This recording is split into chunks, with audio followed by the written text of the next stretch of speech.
નવા વિડીયોમાં તમારું સ્વાગત છે મિત્રો। 18/2/2025 એટલે કે આજે એક પરિપત્ર કરવામાં આવ્યો છે, જેમાં ખાલી જગ્યા પર જ્ઞાન સહાયકની ભરતી કરવા માટે જણાવવામાં આવ્યું છે। પરિપત્ર જિલ્લા શિક્ષણ પ્રાથમિક શિક્ષણ અધિકારી તમામ, નગર શિક્ષણ અધિકારી તમામ માટે છે।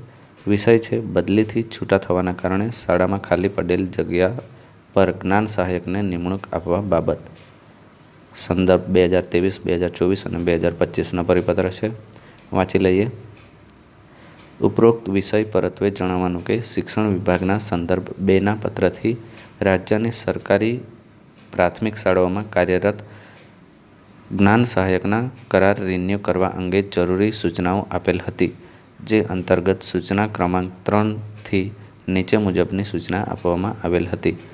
તારીખ 31/7/2024ની સ્થિતિએ મહેકમ મંજૂર થયા પછી 11/5/2023ના ઠરાવ કરવામાં આવેલ જોગવાઈ મુજબ ક્રમાનુસાર વધઘટ બદલી કેમ્પ, જિલ્લા આંતરિક બદલી કેમ્પ અને જિલ્લા ફેર બદલી કેમ્પમાં જો શિક્ષકો દ્વારા ખાલી જગ્યા પસંદ કરવામાં આવે તો આ સ્થિતિમાં પસંદ કરવામાં આવેલ ખાલી જગ્યા પર કાર્યરત જ્ઞાન સહાયકને છૂટા કરવાના રહેશે।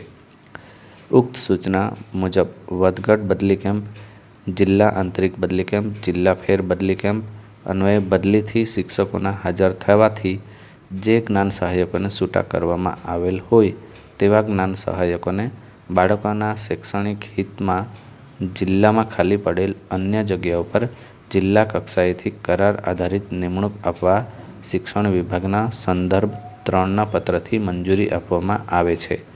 એટલે કે જે પણ ખાલી જગ્યા બદલીથી થઈ છે એમાં જ્ઞાન સહાયકોને ભરવાના છે અને આ જ્ઞાન સહાયકો પહેલેથી જ બીજી કોઈ સ્કૂલમાંથી છૂટા કરવામાં આવ્યા હોય એમાંથી પસંદ કરવાના છે। શિક્ષણ વિભાગ દ્વારા સંદર્ભ 3ના પત્રથી આપેલ મંજૂરી મુજબ જિલ્લા કક્ષાએથી કરાર આધારિત શાળા પસંદગી કરાવતી વખતે શિક્ષણ વિભાગ તારીખ 18/10/23ના પત્રથી નિયત કરેલો નમૂનો, બોલીઓ અને શરતોની વિગતો ધ્યાને લઈ આનુષંગિક કાર્યવાહી હાથ ધરવા જણાવવામાં આવે છે। નોંધ પર નિયામકશ્રીના આદેશ અનુસાર પ્રાથમિક શિક્ષણ ગુજરાત રાજ્ય ગાંધીનગર સંયુક્ત નિયામક ડૉ. M.N. પટેલ।